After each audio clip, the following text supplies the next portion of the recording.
Hi, this is Karan from San Francisco. And this is Alex from Los Angeles, and welcome to Movies That Shaped Us, a journey of self-discovery through a shared love of film. We are two longtime friends who grew up on opposite ends of the globe with very different backgrounds, but we are both shaped and are still being shaped by the movies we see and love. In each episode, we'll cover a topic around important people, places, events, and moments in our lives, and then explore it through three of our favorite movies. We hope these movies and topics are fun and revelatory to you, just like they've been to us. So, Karan, what are we talking about today? All right, so today's topic, since it's sort of the end of the year, we're talking about movies that shaped our 2022. You know, we've done this one time before, so just to remind folks, these are not the best films of the year. These are not necessarily even the films that were released in this year, but these were just films that we watched in this year that felt really meaningful and resonant to whatever that was happening in our years, and in a way shaped the year.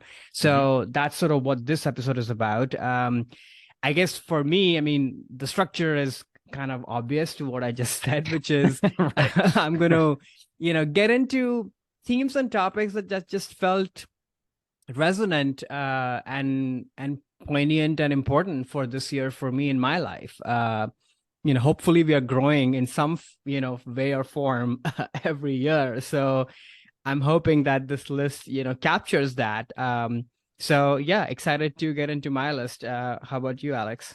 Yeah, I mean, very, very similar. I think this was, as every year could be considered kind of a big year, but I think there were a lot of big things in this year that definitely, when I think back, 10 years later, like 2022 definitely will have a certain vibe and feeling to it. There's three movies, again, that I'll get into that definitely speak to those themes for me that are always going to be associated with this year. So this is always a fun topic. I like our unique twist on sort of top movies of the year. I think this is going to be a fun episode. Yeah, excited about it. All right. So do you want to start with your number three? Sure, I'll kick it off. So my number three film that shaped my 2022 is Gravity from 2013. This is a film directed by Alfonso Cuarón, starring Sandra Bullock and George Clooney. And the plot summary is two astronauts work together to survive after an accident leaves them stranded in space. And this movie did come out about 10 years ago, but I do think I rewatched it this year, and it really kind of struck me how this film to me feels so relevant to especially this particular year, in that we went through the film was a lot about, a disaster that is unexpected to somebody who has to deal with this in a situation where they are not trained. Like Sandra Bullock was up in space just because she was a scientist. She's not an astronaut at all. She doesn't know what she's doing, but has to fight then to survive after this accident. I was just watching this movie and realizing, wow, like this is really what, we all went through in these last 2 years with COVID, as some unexpected thing coming along that was a historic disaster of like epic proportions. No one really expected it. We all had to kind of deal in our own unique ways to survive. Sadly, there were still a lot of folks that didn't, I think 1 million deaths in the US and 6 million worldwide. So I think we can count ourselves lucky for having gotten through it. But that the movie is really also so much too about being reborn. I do think that is something that this year, especially because I do feel like now we're finally on the other side of COVID. Like I think this year it entered the endemic stage. It's not like the disease is going away, but we've opened back up. At least in the United States, I should say, open back up everything. Like I now no longer think of COVID. We have no masks going on anymore. There's no vaccine checks at concerts and restaurants and all the things that we had to deal with over the last 2 years. Or even last year when we were starting to kind of open back up, there was still this cloud of COVID over us. And I definitely think that my experience this year was we're beyond that. I don't really think of COVID now anymore, and feel definitely that, we are now walking up into a new world. And I think one of the moments that really was always powerful to me in this film, even when I saw it, is the ending, like when she finally is back on Earth and sort of climbing out of the pond that she lands in, supposed to stand for, humans evolving out of the primordial soup. But the camera sort of, is a low angle shot, Sandra Bullock standing there. It's this huge hero moment. She's made it. She survived. And now she is, again, reborn. And what is she going to do now? And I think that is something that, I really felt it struck me this year in watching this film. It's like, this really is about that. To me. And like I said, too, like a lot of the experiences up into that, I feel like 2022 is us coming out of that pond. And then the past moment, that all the moments that we went through over the last 2 years were things she was dealing with. Like, she's basically alone in this whole movie. And there was a lot of isolation associated with COVID, quarantines, lockdowns, people sort of making it up as they go along. You kind of go from one surge of different variants to another. She moves to one stage where she thinks, oh my gosh, finally I made it to this other capsule, everything's fine. And then boom, there's an explosion. Or I made it to the escape hatch and I'm going to go back to this other station. And then the escape hatch is caught in a rope, so she can't get. It's like one thing after another, which is also something I definitely feel like the last 2 years were like, but we're finally on the other side of it. So it really resonated for me when I just happened to put this film on this year. And, I still do think the movie holds up really well too. I hadn't seen it in a couple of years. I don't really know what made me kind of decide to check this out. But I remember seeing this in theaters, 3D IMAX when it premiered in 2013. And it really is like a ride in every sense. I mean, it's a nonstop, journey, and something that I think also shows like the power of film. Like no other medium, I think, can put you through the experience of what this film puts you through. And watching it at home like I did this year, yeah, it's not the same as it was in IMAX 3D, but I still kind of was sucked into that due to the amazing performance of Sandra Bullock, just the direction, the cinematography, the score. I mean, really everything involved here. But yeah, now I think this movie will be associated with 2022 in my mind just as much as it was 2013 when I first saw it. Mm-hmm. Yeah, this is a great movie. I had not seen it since it came out. In fact, this might have been my favorite movie of that year. Yeah. I just remember thinking that on this rewatch. The spectacle of it obviously is no longer the jaw-dropping spectacle it was the very first time. It cannot be, but still, everything you said holds true. It's just beautifully made. And once again, I think you said this, and this struck me while watching the movie as well, and that's why it had such enduring power in the year it came out, was that it is very emotional as well. It's not to compare it with other space movies, the greats, 2001, what have you, which have a lot of skill and deeper meaning, and are a lot of folks' top movies. I know yours. Yeah, I was gonna say it's mine. Yeah.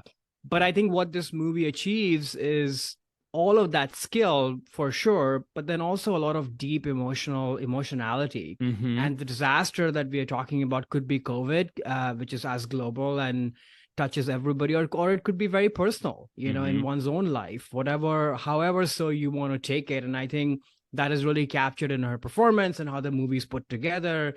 It lets the movie breathe, but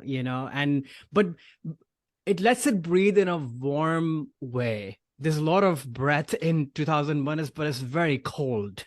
It's more cerebral. Yeah, versus cerebral, here, the breathing because of her performance. And I just think the partnership that Quran and Sandra Bullock had, like I remember watching so many interviews of him just saying that she is gravity. He would say 100%. that all over and over again. And it really sort of that shines through the movie, that this is a partnership between the actor and the filmmaker in a movie like this, which normally would be like the actors are just pawns, in my grand vision. And that's why this movie is so special, I think. But at the same time, I've never really thought of watching it again.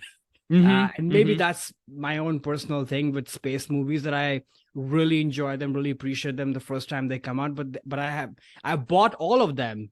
I was reflecting on that whenever because they've wowed me so much in the theater, but I've never had the desire to go and watch it again for whatever reason. But I was very happy to rewatch this, and maybe now I will rewatch the other ones too, which I did enjoy a lot. 2001 is different because that sort of has gained, elder statesman masterclass status. But the other ones I haven't really gone and rewatch over and over again. But I think this might made me do that.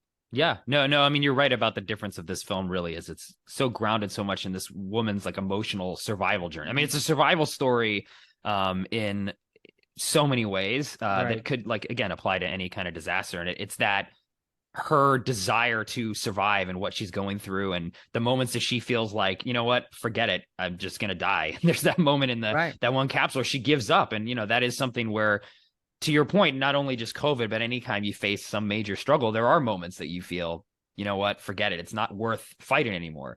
And then there's that great scene with George Clooney kind of coming back into the capsule. Mhm. It's a hallucination, but it's still, he gives her that pep talk.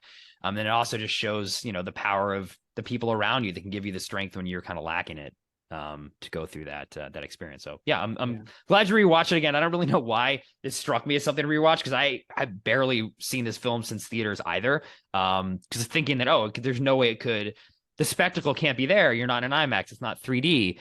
But to your point, I mean, it's not really the spectacle that makes this movie special. It's that Right. her performance and that emotional journey.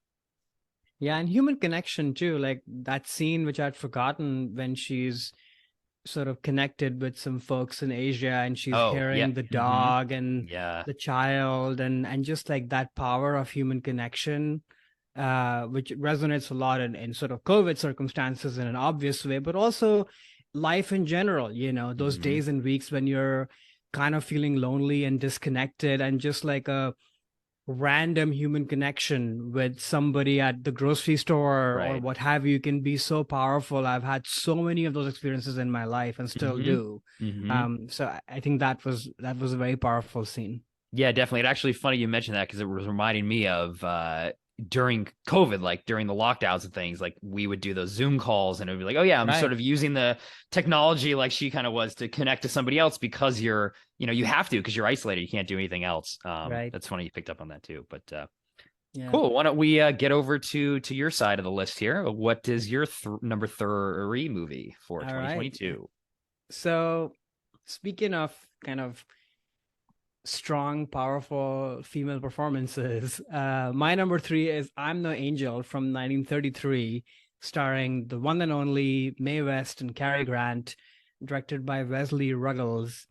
Quick logline: circus performer Tira seeks a better life pursuing the company of wealthy New York men with improbable comic complications along the way.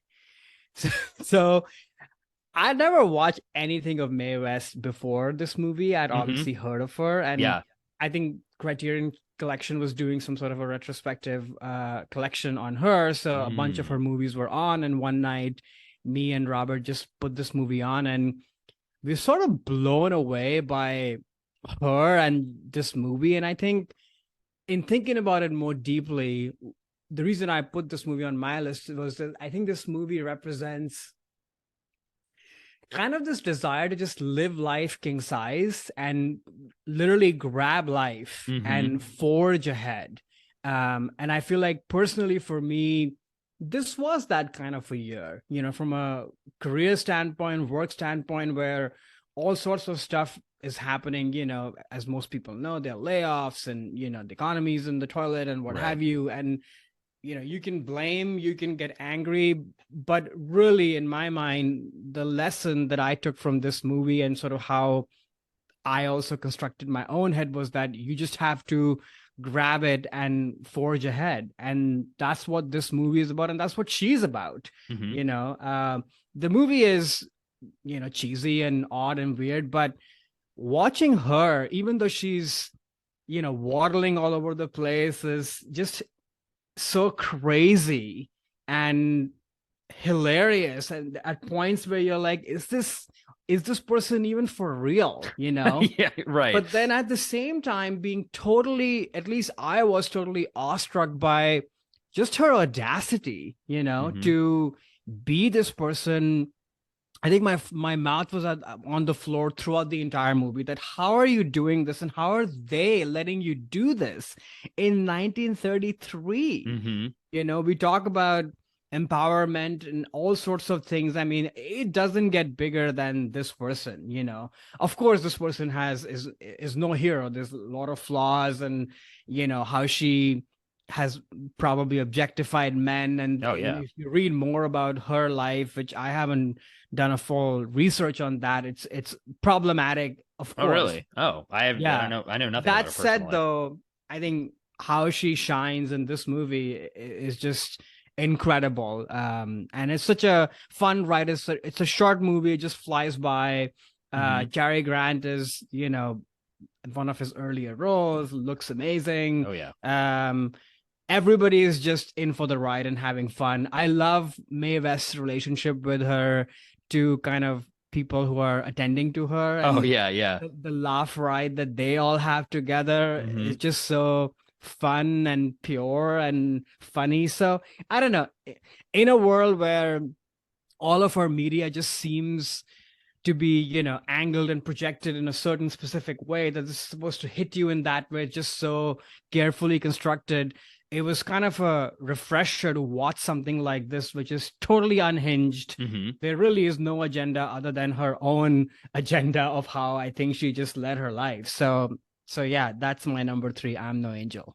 Yeah, this was also my first Mae West film too. For this podcast, I'd not seen it before. It's funny, she was someone who, growing up watching old cartoons like Looney Tunes, Warner Brothers, Disney, there were certain Hollywood stars of like the 30s and 40s that they would put in like the characterizations of these actors into these Right. cartoons. Like, oh, there'd be like some like a fox who sort of talks like Peter Lorre, and I had no idea who Peter Lorre was at that time, but it's sort of, you kind of understand who these people are before you even know who they are, if that makes sense. And Mae West was one of those people. Like, I knew of her persona through these cartoons before even ever seeing a movie until this year. What how she was in the movie, which just was a Right. funny thing, just to Same. be like, oh yeah, like this the cartoons were exactly like her, because she is such that like larger in life sort of persona. So yeah, this I can only say, I mean, maybe you've seen more Mae West movies at this point, but it definitely seems like this film captured her essence in a way that at least matched what the illustrators or the cartoonists were doing, the Yep. animators around the time. So yeah, she definitely was like they talk about an it factor or something where like the camera loves you. I mean, definitely like she has that for sure. I actually didn't realize too, after researching this film a little bit after I saw it, that she wrote the screenplay or like co-wrote the screen. I had no idea she was like a Yeah. writer as well, which is pretty impressive.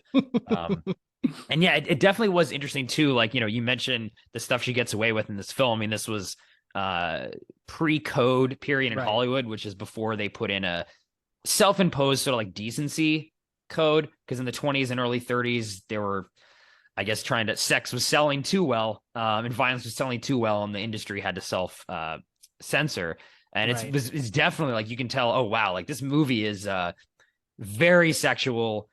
She's a total, I don't know what the opposite of a womanizer is, a manonizer, but that's definitely her. Yeah. Like, she uses and abuses every man in this movie. No Yep. intention of actually having real relationships. Maybe even kind of at the end with Cary Grant, but I don't know. I just feel like she just doesn't care about them. She's just using them, and she doesn't get her comeuppance, which is something that part of the code which will come Right. in. Like, you have to be punished if you're Yeah. bad. She's just bad in Usually this you entire die. movie. And it Yeah. doesn't, yeah, nothing happens to her. Like, she kind of wins at the end, Yep. even though she was a bad, bad character. But yeah, like, definitely living life in the moment. I think that is something that, coming out of COVID and this year especially, I think that is an attitude of, myself, and then a lot of other people that I know too. So she kind of exemplifies that really well. So yeah, I mean, this movie's actually really hard to track down. I had to find this on the quote unquote internet, because you just can't get it anywhere. So I mean, Yeah. I'd recommend folks check it out if they're interested in Mae West, but I don't really know where they will find it. Yeah, It's it's a bummer not because easy it to track was in down. Criterion and then it's not anymore. And Mm. I was trying to look at it and find it and just to see if it's available for you to watch it anywhere else, and it wasn't. So I Yeah. hope it comes back on Criterion or other places. Yeah, yeah. Just interesting that it's who knows if some of these older movies sort of get lost, which is another Yeah. sad state of affairs, just in terms of online streaming and digital access. Like, there's so many films because of that shift to digital that are just lost to time now. That people aren't really able to check out. But yeah, all told, like, it was fun to watch this, just to see who Mae West was on screen. I mean, it wasn't the best film I ever seen No. at all. Like, there's really not any plot. It sort of just goes from No. scene to scene and based on her persona that kind of carries the movie. But yeah, it was fun to see that a live action version of Mae West instead of all these animated cartoons that I'd seen growing up. So Totally. yeah, and it had the her famous line, like, Okay, Come I'll see try to me do this. Come sometime. up and see me sometime. Like it had that. So good. I knew that was her, but I had no idea what it came from. So when it come up in this movie, it's like, oh, cool. Like I've seen the movie where that line comes from. But Totally, yeah. totally. I mean, it's just so ridiculous and out there, but y- I just couldn't help but not marvel at it. Hmm. Also, like to your point of her like illustrations and personas, I was aware of it, but I still was not prepared for what the real deal is going to be like. Mm. You know, the way she looks at points, you're all at least we were wondering, is she even maybe she's a drag queen? You know, this can't be for real. You know, Yeah. the Yeah. way like she's not quote unquote classically Beautiful? attractive or No. beautiful or Nope. any of that, No. but that to me is the power of her and sort of this movie, because just imagine if this movie was being written today, Hmm. a person like Mavis would not be cast for this movie, No. No. Exactly. you know. Right. And that's sort of what makes this movie, is that this is not what you expect at all, you know. Right. For Right. this would be a femme fatale role, or this would be anything but this. Hmm.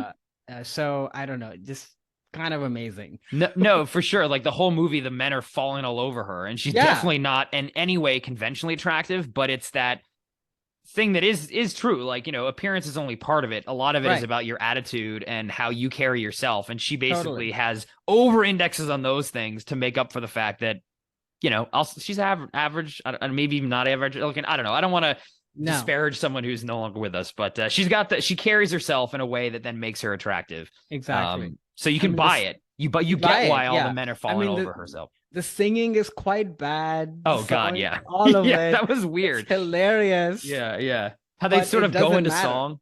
Yeah. Yeah, it doesn't matter. You're totally right. Yeah. All right. What is your next? So my number two movie that shaped 2022 is a film from this year, actually, Top Gun Maverick. This is Oh, directed by John Krasinski, starring Tom Cruise. I'll just take a pause there because he needs that space. Then the rest of the cast: Jennifer Connelly, Miles Teller, John Hamm, Val Kilmer, and Glenn Powell. The plot summary: after 30 years, Maverick is still pushing the envelope as a top naval aviator, but must confront ghosts of his past when he leads Top Gun's elite graduates on a mission that demands the ultimate sacrifice from those chosen to fly it. So this is continuing a little bit of the theme I talked about with Gravity too, and that this year for me, again, pandemic is over and life is back. We are back, and this movie exemplified more than any other film I saw this year that just movies are back. And theatrical experiences are back. I did see movies in 2021 in the theater, but they, weren't that well attended. Maybe the Bond movie had a lot of folks there, but something felt different. There were masks involved, and this was 100%, what it used to be like to go to a big film.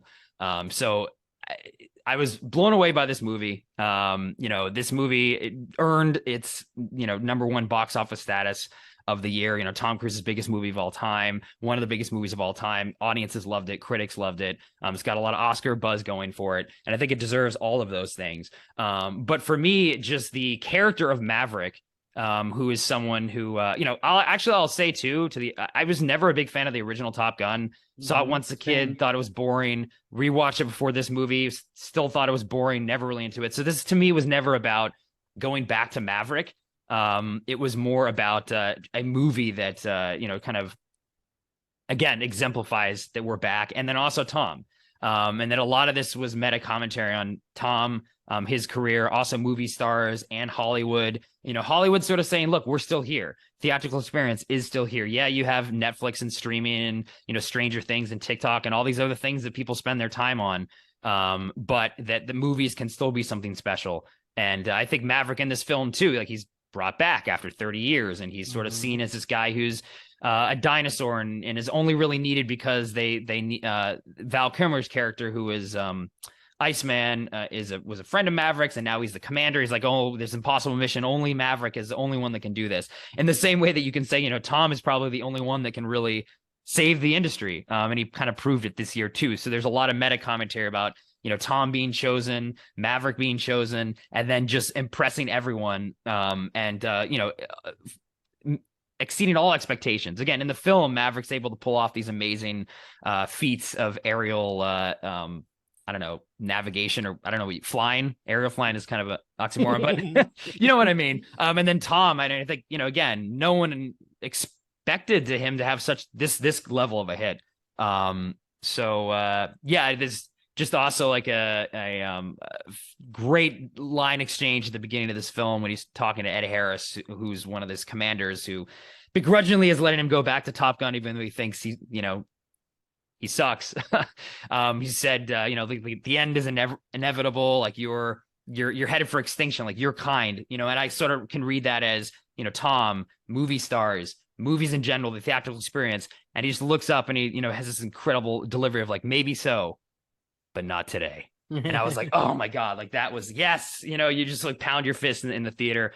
So yeah, like for me, this really, not only was the film incredible, some of the best, effects I've ever seen. You put you in the cockpit. I mean, I saw this IMAX at the Chinese theater, giant screen here in LA. One of the best theatrical going experiences of my life, actually. Tom Cruise is really famous for running in every one of his films. Yeah. And at the end of the film, like he takes off and he runs through this forest after like his plane crashes, and the entire audience just jumped up and cheered at that. They're like, he's running. Yeah. Yeah. And it was because we were waiting for that moment. So those sort of things to me is like really captures 2022 and the fact that movies are back, and this film deserves all the money and the praise and everything it's getting. I just could not love this movie more, which I was not expecting to love it this much, even as such a huge Tom fan, but instant classic for sure. Yeah, I'm with you. This was kind of amazing. Was not expecting it to love it. Went to watch it kind of begrudgingly, but of course the buzz has started to build pretty early on that this is something amazing. And I think it blew my expectations away. Even after all the buzz that was built.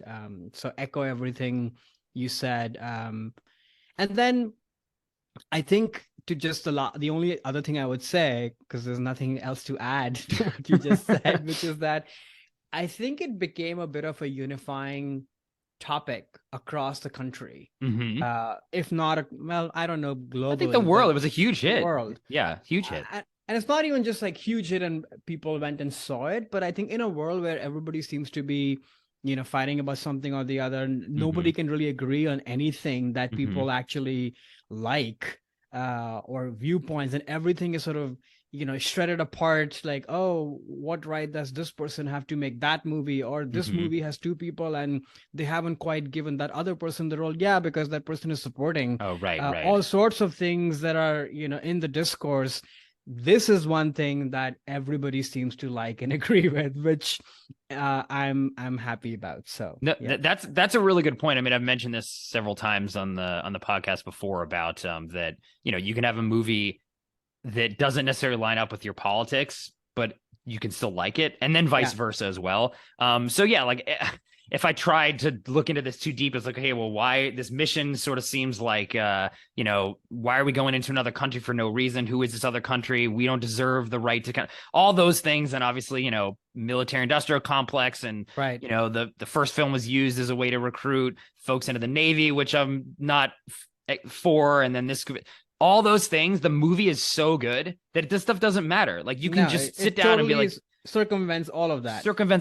And that is something to your point too, that is nowadays very rare of a thing. That this movie could very easily be politicized or used as some way to say, oh, I'm pro this for these reasons and I'm anti this for these reasons. But yeah, I think that's, again, the power of this film, the power of Tom, who's had his own controversies in the past. Yeah, that's the other thing. There's more problematic figure in pop culture than him. So yeah, it didn't matter. Like, it didn't matter. Which just goes to the fact that you make a good movie, the filmmaking transcends all of that. I still believe that is more important than, the message of the film or what it's really trying to do or how you can read into all these different things. It's just, this movie is just yeah, it's like one of those perfect examples of a film. This is what makes movies powerful, movies special, all that stuff. And I think the fact that the quality is so good pushes out all that other stuff that could have popped up aside, because no one talks about that. They just talk about how amazing Tom is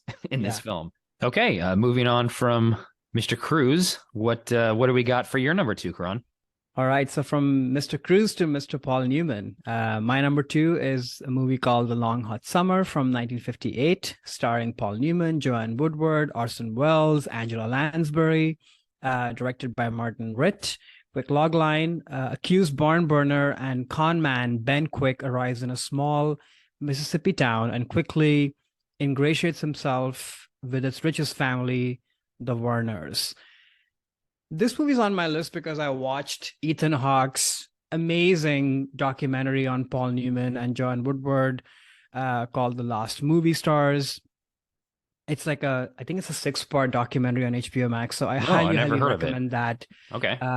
about just their life and their art and their marriage and their Mm. relationship and just movie business. And the way he put it together was he basically found, so Paul Newman was planning to probably make something like this on his own. So he had like recordings and tapes and of his friends and Oh, people calling in, everybody from directors to other movie stars, what have you, to kind of, and then piece this whole thing together. But at some point he got cold feet or changed his mind, so he burned all those tape recordings. But whoa. he had the written transcripts of all these interviews that he'd done, including with Interesting. his ex-wife and family members and everybody. So Hmm.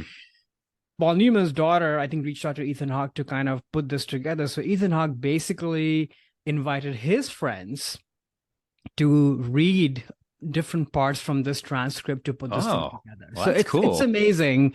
And of course, I knew about Paul Newman, but I didn't Hmm. know much about Joanne Woodward. And I think this movie does a great job, or this documentary does a great job of exploring her and their Hmm. relationship. So in this movie, sometime later, one of the episodes, the two of them on the 25th wedding anniversary renewed their vows. And I'm just going to read these vows because I think this is why this movie's on my list. The vows Okay. go like this. Happiness in marriage is not something that just happens. A good marriage must be created. It is standing together, facing the world. It is not looking for perfection in each other. It is cultivating flexibility, patience, and understanding.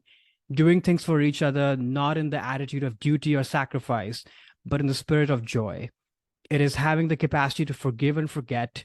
It is finding room for the things of the spirit. It is a common search for the good and the beautiful. It is not only marrying the right partner, it is being the right partner. So Well, great words. I know Yeah. when I listen to this, and I've actually screenshotted this thing on my phone, and Wow. Yeah. it resonates with me a lot. And I Hmm. think this year was a year with me when me and my partner sort of, we finally are in the same time zone, in the same place. And we've kind of gone in the next step of our relationship Hmm. and our journey. I think this movie, their relationship, which obviously is way more complex and complicated and fraught, and it was not an easy relationship. I don't share any of that in my own relationship, but I think these words really resonated with me. So I really wanted to pick one movie that sort of represents them. And I watched a bunch of movies that are shown in this documentary Hmm.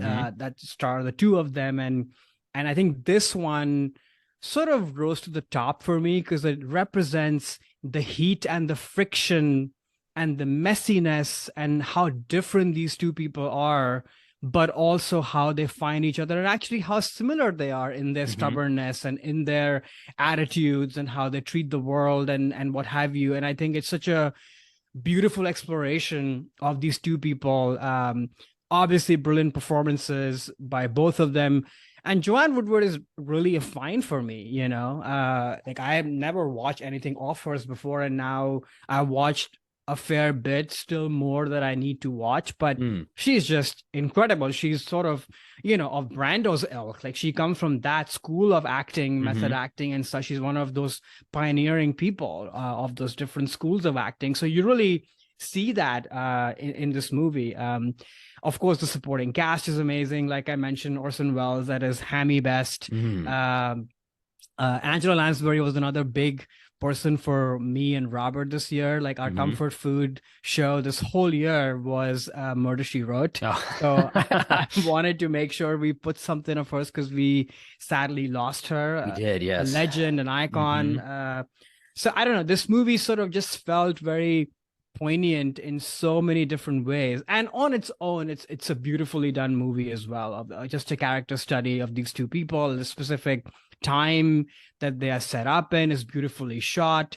But I think for me the big takeaway is really just relationships, Hmm. how they work, the messiness that they bring, and what you have to do on your own to put in the work to make them work. So that's sort of what this movie and these two people stand for.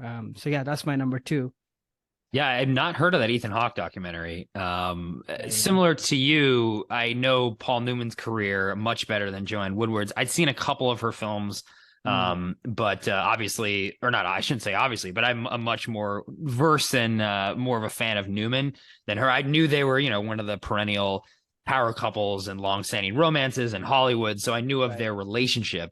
But I definitely will check out that Ethan Hawke documentary just to learn more about them. I mean that the vow renewal, whoever wrote that, whether it was one They of them wrote or them oh, themselves. they did, and not a screenwriter friend, because that thing was so well written. Is definitely a testament to how I've viewed their relationship in terms of Hollywood, right? Like few relationships in Hollywood last a very long time, and they were definitely one of the gold standards for that. And I guess still are, Hmm. because Newman passed away already, so they can, the relationship's not going to change.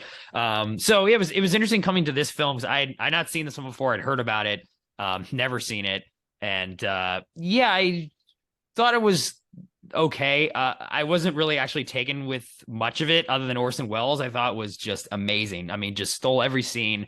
I was just enthralled with what he was doing. Looked. This is in his like period where all he wanted to play was sort of like grotesque Right. figures. Like he always sort of overweight and big personalities, and also physically and personality wise.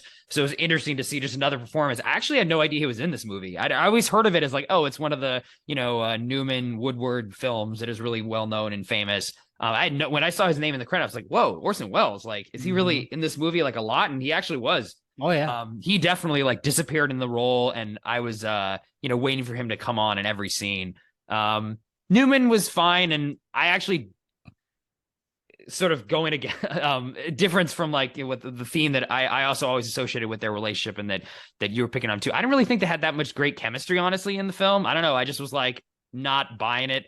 Or it wasn't something where like it's immediately lighting the screen on fire like some on screen couples have. And I don't know if I've seen a movie. I must have seen a movie with them in it before. I just don't really recall off the top of my head. But yeah, it was kind of slow, and I don't know, I wasn't really that It is slow. taken in it. But yeah, Orson Welles was the highlight for me. Yeah. Great I feel performance. like if I had not watched the documentary, I would probably react maybe similarly to that, although I still think that there is just a lot of power in this movie between Hmm. them and the quiet performances and Hmm. the explosions that are happening around them, sometimes literally. Right, But right. it is definitely, it's a melodrama of of that Yeah, time. So there's yeah. definitely that kind of slowness to it, and such. But I think it's interesting you said that about Paul Newman and the chemistry. And the document explores this, is that when their career started, she was way ahead of him. She No, was bigger this, star. Hmm. bona fide actress, and, got her Oscar pretty early. And Hmm. in fact, Paul Newman in this documentary, in his own words, sort of says that he struggled Mm. to really sort of inhabit and be. And to me, I think it's not until it's Paul Newman's latter career movies are actually way more powerful to me, because he's Yes, I agree. finally come into his own. That's a And really I good point. think you see that here. I think the lack of chemistry is actually him sort of still figuring it out, Hmm. versus she is sort of effortless. Hmm. She's really being and inhabiting. But there is a meta-ness to that too, because I think his character is also sort of like that. He's Yeah. sort of an outsider, and is very internal and traumatized in many ways and problematic in many ways. So I think there's some of that's at play as well. So I just think there's just so many meta layers to this. Hmm. And watching the documentary just made this movie richer. Yeah, no, I definitely, and I agree with you too about Newman's career. I definitely associate him more with, 70s, 80s films that he was Yeah. in, and those were just great performances that he's had.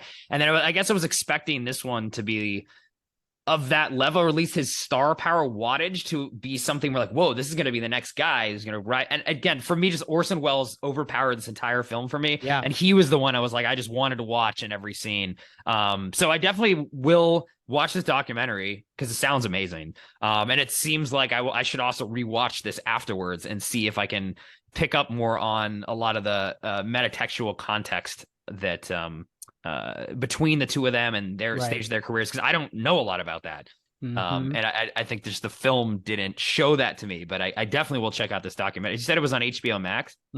Okay, I'll have to look for this. It sounds great. I love Hollywood documentaries. Yeah, documentaries about I'm surprised you hadn't stuff. heard of it because it was such a big splashy thing. It was everywhere, and okay, I don't go on one HBO of my favorite Max watches enough, of the year. Oh wow, okay, yeah, I gotta check that out. Yeah, just tough things. You just get buried so quickly in the the deluge of streaming content. But I don't know how this slipped through my fingers. But after we record, I'll go on HBO Max and throw it on my list and definitely check this out. It sounds we're not being sponsored by HBO Max. I just will say that. But though if they're listening, I'm just kidding. I'll definitely check it out. Cool. All right, what is your number one? So my number one film that shaped my 2022 is They Live from 1988. This is a film directed by John Carpenter, starring Roddy Piper and Keith David. And the plot summary is, they influence our decisions without us knowing it. They numb our senses without us feeling it. They control our lives without us realizing it. They live. Kind of cryptic. So I'll definitely go more into the movie because this plot summary really did not really summarize the plot. It sounded more like a marketing tagline. So for me, 2022 really felt like a mask off moment for a lot of different things, where I think a lot of people and the masses sort of discovering and figuring out a lot of, I don't know what to say truths, but revelations throughout this year, that this movie to me then really is about a lot of that. So I felt this movie, which I've seen many times, like this is a movie I've seen, several times over the years. And this year I actually did a John Carpenter filmography rewatch. So during COVID, I picked up this habit where I'd pick a director who I really like, but I haven't seen every single one of his or her films, and go in and like fill the gaps. So for Carpenter, there was maybe like 5 or 6 of his films I'd never seen. So I went in and watched those, and then threw in some of my favorites. Like They Live, did a rewatch of that, and The Thing. And yeah, They Live, it really hit me watching it this year, that we are in this time this year of all these revelations. So to kind of get a little into the plot, because the plot summary did not really really explain things. This movie is set in the 80s in LA, and it's a drifter who discovers a pair of sunglasses that when you put them on, you realize you see the truth, and that aliens have been controlling the society for who knows how long, and they basically are brainwashing people. So when he puts on the glasses, the world from color changes into black and white, and he starts seeing, billboards. Instead of advertising some product, it would say consume.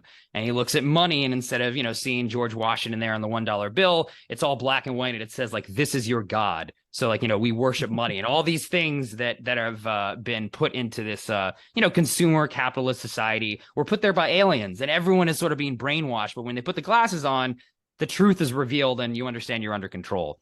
So I think for definitely this year, there are a lot of major kind of, I said mask off in the beginning, but I'll switch it up now that folks understand the context of the film in case they hadn't seen it before. More of like a glasses on moment.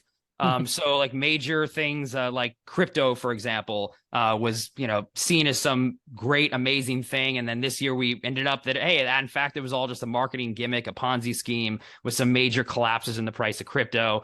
In tech, which is an industry we're both in, the metaverse was something that was thrown around a lot. And I think this year that has proven itself out to be a farce as well. Individual people like Elon Musk, who people had admired for many years, with buying Twitter, I think now, you see his approval ratings going down, stock price of his company is going down. People realize, oh, wait, actually, was this guy a moron the whole time? And, newsflash, he was. Also some cultural things. I think work from home is something that was done during COVID and now has been, I don't want to say a permanent thing. It's or hybrid. It's a hybrid space now because there is this revelation. You know what? We don't really need to go into the office all the time anymore. We see the truth that it doesn't have to be something where we're tied to our desk 9 to 5 for some jobs. I mean, I think there are obviously some jobs, you're fireman or a Starbucks barista. You obviously can't work from home. And even speaking of Starbucks, this is a big year for unions coming back. And in the United States, at least, they were viewed as something, not very popular. People weren't, very anti-union for a long time. And this year, I think finally the glasses are on again and people, realize this is something that is important for companies like Starbucks and Amazon to unionize. So I think we're moving in this other direction now because there is this, again, glasses on moment that we've really seen. Also there's a lot of different theories in history. Like we live history in these 80-year cycles where some major event will happen, and then for 80 years the world will be a certain way, and then we'll transition out of that. And we're nearing that time we're in now of this 80 years since end of World War II. That I think we are moving in a different direction, in a positive direction. I think this is all positive. As a society and a species. And I think a lot of that is involved in these, again, glasses on moments that this film really exemplifies. And I have to say, too, like watching this movie now this year, and again, I've seen it several times last, every couple years, I'll put this thing on maybe once a year, once every other year. It just feels so much more relevant than it ever has. So the great movies, I think, really stand up in that way. That it was trying to make a lot of commentary on, again, the greed of in the 80s and capitalism gone too far. And we're still there 30 years later. Some scenes in the beginning of the movie with the police kind of destroying a homeless camp in downtown LA. And that stuff happens still, sadly, to this day. That the cops are fighting against the homeless folks here in LA. So it's just crazy. I watched this film this year during the rewatch. It's like, wow, this movie is more timely than ever before, even when it came out in 88. But also, I just think this movie's great. I think classic sort of sci-fi Carpenter film, and one of the best fight scenes in any movie history, like a 7-minute fight between Roddy Piper and Keith David, where Piper's trying to put the glasses on him to show him like that this is what's going on. The aliens are controlling us, and they just fight like in the street. It's pretty incredible fight sequence that still holds up. And I think you can say that it's commentary on the fact that those who control us, the 1%, have the the different races fighting against each other to keep them distracted from seeing the truth. I think that's the meta commentary of that, because Keith David is black and Roddy Piper is white. But yeah, this movie just really hit me this year during this rewatch of, wow, this is still the world we live in, but in a positive way. The movie too, like the end of the film, it's not like anything really changes other than the truth has been revealed to everyone. You don't really see what's going to happen. And I also feel like that's where we are now today too, where the truth has been revealed on these things. What we do with that is sort of up to us as a society. And I believe that we're headed in a better direction. I think all these things that have happened this past year are change for good. So I wanted to put something very optimistic to end the list on too. Like, I think this movie does have a sense of optimism at the end of the film, but that's They Live. Mm-hmm. Yeah, I never watched this movie. I'd heard of it. I actually have not watched a whole lot of John Carpenter's movies. Okay. As I'm not not one of your guys. a big horror person, and that's what I've associated with him with. But this is obviously not a horror film, although you could argue that maybe it is of what is exposing. That's true. Yeah. Societal horror or ways. something. Yeah. But yeah, everything you said sort of resonates, like the mask off or the glass on moment that we are in and what the movie is highlighting. It does feel relevant. I will say though, and maybe I need to watch this movie again. Again, we talk a lot about this. When are you watching these movies? Watching this movie now for the first time, maybe this is just a factor of the fact that this all feels very relevant, but it all feels just too on the nose to me. Yeah, no, for sure. Yeah. And maybe that is the point. I mean, this to me is, when you talk about B movies, like this is a B movie. 100%. Yeah. And it's sort of very on the nose and just too obvious. And when that happens, I can obviously understand how, what the point is, but it also is distracting to me. Mm. because it's just so on the nose that at some point it loses its weight and it sort of becomes more comical, and Hmm.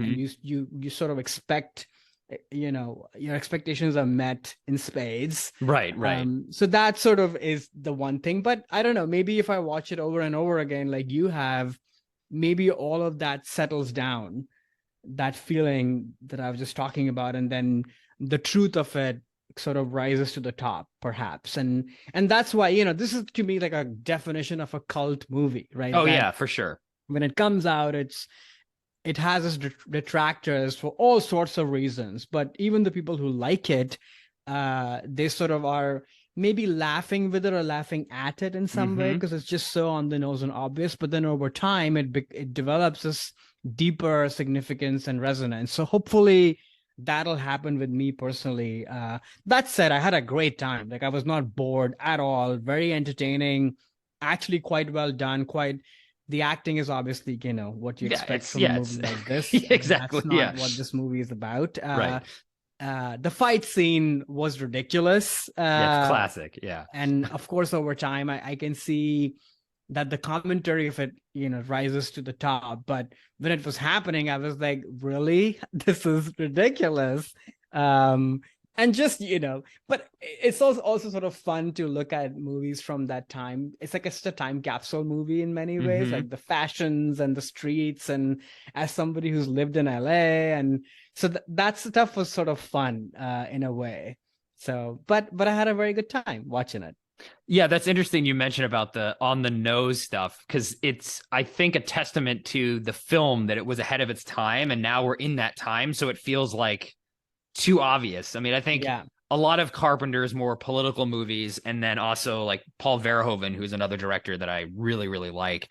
You look at some of his 80s and 90s movies, and it's we've now the culture is now caught up to what he was saying in those Mm. films, and so it does feel a little bit like, oh, I get what you're doing now. Oh, RoboCop's about the public private partnerships and how cops are being sort of taken over by corporations and everything's about the money. In the 80s that might have been a new and bold thing to say, but now it's like, Mm. yeah, everyone knows that.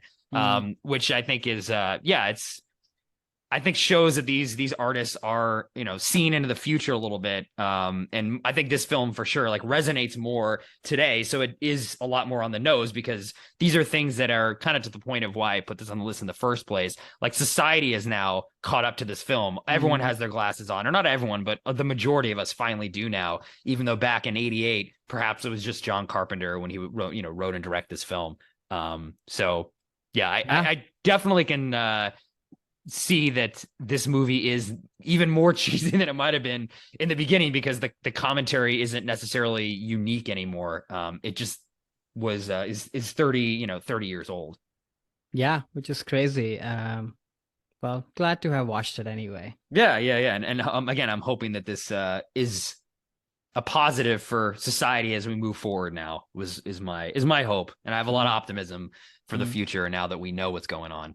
Mm. Mm. Mm.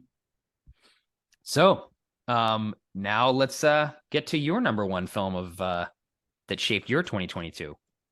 Yeah, speaking of optimism, my number one is a movie called Everything Everywhere All at Once, directed by the Daniels, starring Michelle Yeoh, Stephanie Shu, Ki Hui Kwan, and Jamie Lee Curtis. Logline: an aging Chinese immigrant is swept up in an insane adventure in which she alone can save the world by exploring other universes, connecting with the life she could have led. So, yeah, we were just talking about the metaverse and the multiverse and what have you, the debunking of it. But I think to me, this movie sort of represents our times. It's funny that these are our number one movies because I think this movie also meets us where we are at, Mm-hmm. but kind of looks ahead in an interesting way where we're bombarded constantly by information and all sorts of things, uh polar opposite media clickbait things that are distracting us from what actually matters. And I think what this movie underlines is that what really matters is love and kindness. That's the only thing that can get Mm-hmm. us through any of this, which is listening and appreciating our differences, but then finding the common and moving forward. And you see that in the mother-daughter relationship in this movie. You see that individually for the daughter herself, who is sort of the poster child of, how you can become a victim in a very heightened way, obviously, Mm-hmm. of all that's sort of happening. And on top of that, like, the whole multiverse concept, like, I know people love superhero movies, and I feel like I've exposed myself already that I'm not a super fan of any of that. But I think the concept of the metaverse and the multiverse, I think this movie was handles it so perfectly and beautifully that it's fun, but it's Mm-hmm. also very poignant, and it's just used in the right way as a storytelling device, which I think is important. So nothing that I'm saying is new. This movie obviously is a very buzzy movie, and it's amazing for like a small movie like this to become such a big top grosser and Mm-hmm. have a whole bunch of Oscar buzz and great performances. It's so great to see people like Michelle Yeoh and Ki Hu Kwan and really the whole cast kind of get their due. People who've been at it for so long. What a great showcase for them. But also, we talk a lot about representation, which I'm all for, of course, but often it's handled in a very schlocky or icky or obvious kind of way. To me, this is the best way of doing it, which Mm-hmm. is this is just who these people are, and that's what makes these movies universal. It's not preachy or messagey in any kind of way Mm-hmm. other than just a message of kindness, which also is not, handed or laid on you. You just feel that throughout the movie. Right. So yeah, I think this movie really represents the year that I've had, and I think the POV that I'm developing, kind of to pick up on what you were saying of kind of optimism, is I don't want to take things on face value. I want to have my glasses on, Mm-hmm. but I want to approach everything with nuance and kindness. I don't want to shoot people down. I don't want to just put people in a box, because people are multi-layered. They are Mm-hmm. complicated. And what you might be seeing as a, wrongfully act out moment for somebody, it may be driven by something else, which we have no information about.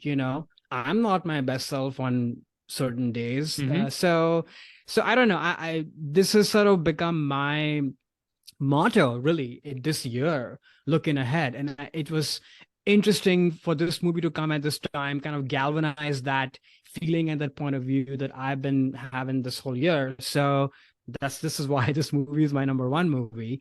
And then just to end, this was probably one of the best theater going experiences that I've had in my Mm. life. Like how ridiculous and strange this movie is. Everybody was just losing it because the shock value, but then being met with this emotional storyline, the message of it, all of it, people just had such a great time. And again, a movie that doesn't have, obvious IP or any IP or Mm-hmm. obvious stars. I mean, Michelle Yeoh is a star, but not Right. in a Tom Cruise kind of way. Right. Right. Right. So for this movie to have that kind of resonance and just, everybody feeling united in this experience, once again, the power of movies that you were talking about.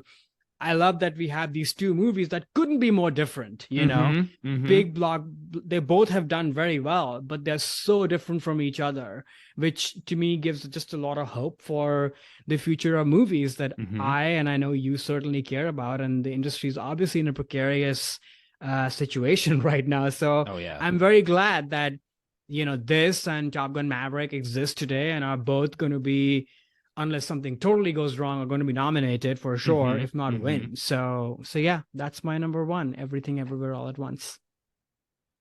Yeah, this film I think definitely really captures a lot of different things of the culture and the mood of this year for sure. I mean, Mhm. I think the big theme that you hit upon that this movie tackles is that of just nihilism, right? Like Yeah, the daughter character and the whole, driving force of the narrative is she is just a nihilist now. She's like, oh, nothing matters. I think there's a line in the movie like, oh, we're all just small and stupid. Who cares? Like, why does right, any of this matter?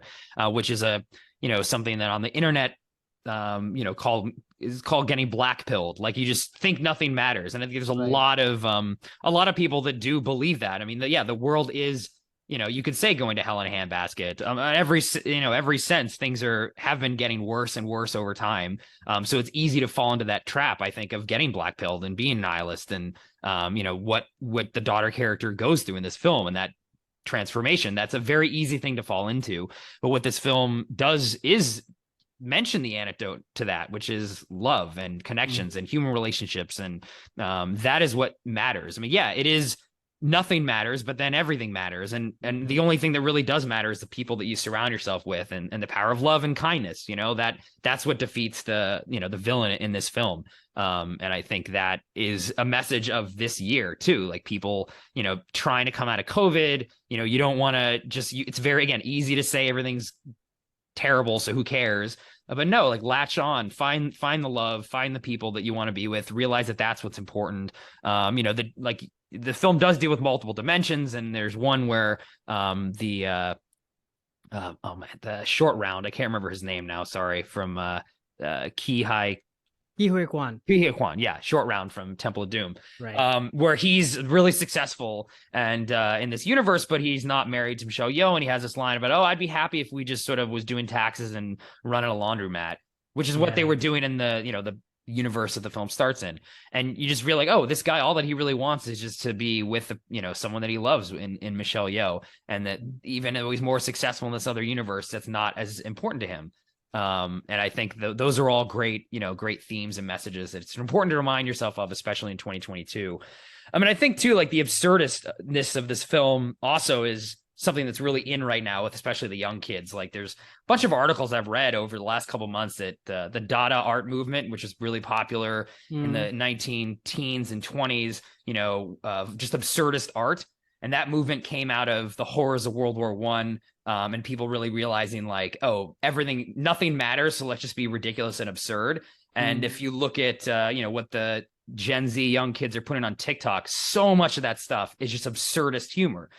They've passed the point that, of satire or, which is what our generation, I think, was, a lot of glib sort of humor. They're way beyond that. It's just complete absurdity, which is, again, what this movie captures, that Dada art movement thing. So yeah, I think a lot of the themes sums up 2022 really well. And to your point too, about just the movie industry, this is it shows the diversity that needs to exist. And I don't mean diversity in a what people look like, just the diversity of storytelling and different types of films. That this movie can make $100 million and Top Gun can make $1 billion, and they're both adored by audiences. I mean, all that being said, I will then say that I did not see this movie until this podcast. I missed it in theaters. I was wanting to see it, and I didn't like it. I did not take to it at all. I thought that it was too long, too absurd for the point of being absurd. The acting was fine. I think, again, Short Round did a fantastic job. And Michelle Yeoh, who's one of my favorite actresses, also just great seeing her in a star, kind of a big lead performance. But yeah, the movie I thought didn't connect with me in terms of what it was trying to do as a film. I loved all the messages and I saw what it was doing. But yeah, I don't know. It didn't really work for me at all. I did not really enjoy the film. And actually, the two things that it did, which is talk a lot about nihilism and then use the multiverse as an approach to doing those things. I felt that two cartoon shows the last 10 years did that much better in both of those avenues. So I think the BoJack Horseman show on Netflix is one of the most amazing works of art in the past 20 years. Like I cannot praise that thing enough. And that the themes that this movie tackled around nihilism and kindness is the king is all that show's about. And that show does it, 1 billion times better than what this movie tries to do. And then on the multiverse thing too, Rick and Morty, which is a show I love, a comedy show, is all about the multiverse. And I thought they were much more interesting and unique in the different ways that it uses the multiverse to tell some of these same things than what this movie did. So I don't know. I felt like the movie, maybe because I'd seen both of those things, or really Rick and Morty, and, seen a lot more. I mean, multiverse is a concept that I've been reading about in comics for 20 years. So it's not anything new or unique to me. And maybe the mainstream audience is like, ooh, this is something different. And for me, I was like, oh, this is same old, just not done as well. So yeah, I'm in the minority of people that just did not enjoy this film. I'd actually enjoy. I didn't think it was very good. And again, just definitely 20-30 minutes too long. Like I was like, okay, I get the point. Like just end this already. But all that being said, again, like I said in this episode too, like you could still love a politics of the film or what it's trying to say and not love the movie. This is an example for me. Like I love everything it stands for. I'm glad it connected with audiences. I think it's saying a lot of really important things. And I'm happy that it did really well for the sake of the industry. But yeah, I'd never watch it again. I didn't like it.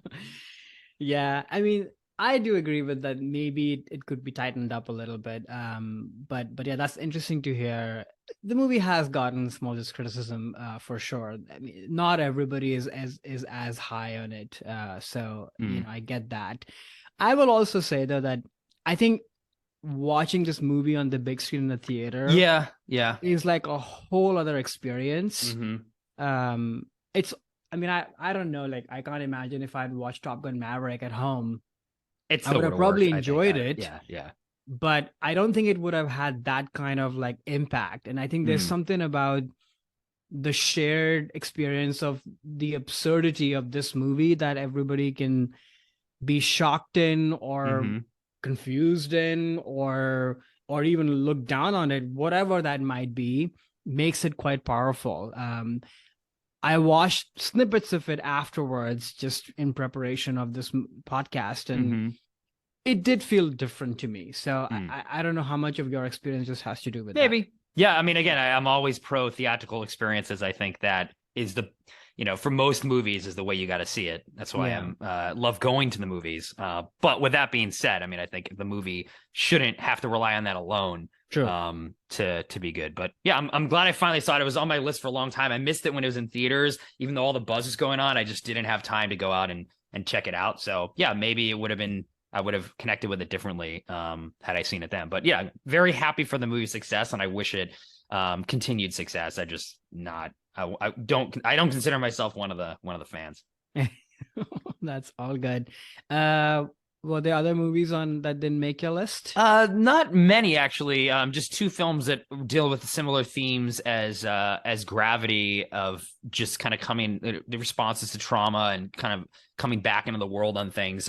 Terrence Malick's Knight of Cups, which I rewatched this year, and then Awakenings, a film Robin Williams and Robert De Niro that I'd never seen until this year, and that I thought really hit a lot of the themes of this year. What about yourself?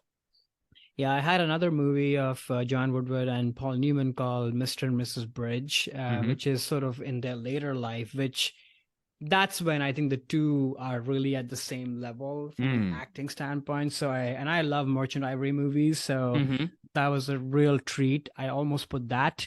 Tar was another one, which I also think is in my mind, another movie of the year contender of what it sort of stands for and what it speaks to. So there was a choice between this one and Everything Everywhere. So, but hopefully we'll get to talk about Tar in another episode later. Tar is the prequel to Avatar, right? Correct. Right. Okay, cool. I just want to be sure. So yeah. I guess I should mention Gaslight as well, with Angela Lansbury. Oh, wow. Okay. Yeah. That's a great one. Yeah. Great one. Yeah. I guess this was our last episode of the year. Yeah. Which is very exciting.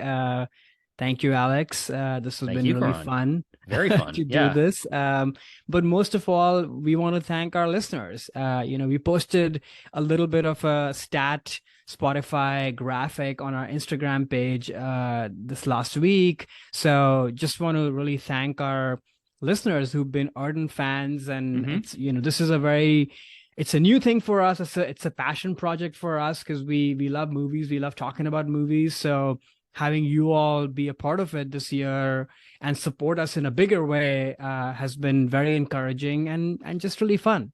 Yeah, no, definitely been a lot of fun. And I also want to thank the listeners as well. And make sure to continue to share our episodes out to friends that also love movies, or maybe, they're interested in the different topics that we've discussed. I think that is how we've seen a lot of organic growth over the last year. And it's thanks to you guys. So I just want to thank the listeners there.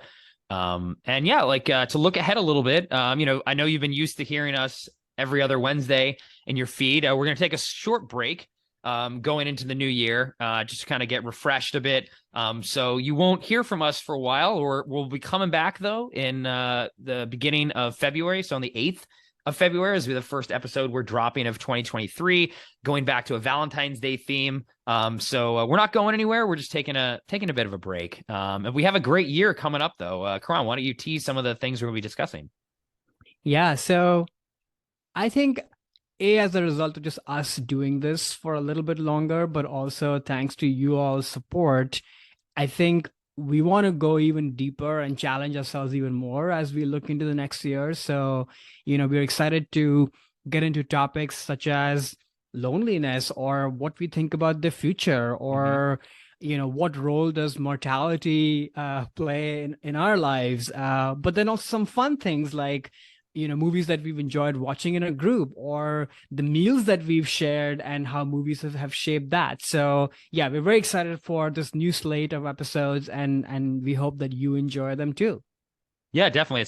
I'm excited to talk about those topics with you and rewatch some awesome films, and hopefully our listeners will be just as enthralled. So yeah, with that, we wish everyone a very happy new year, and we will see you in February. Happy New Year to you as well. Come see me sometime.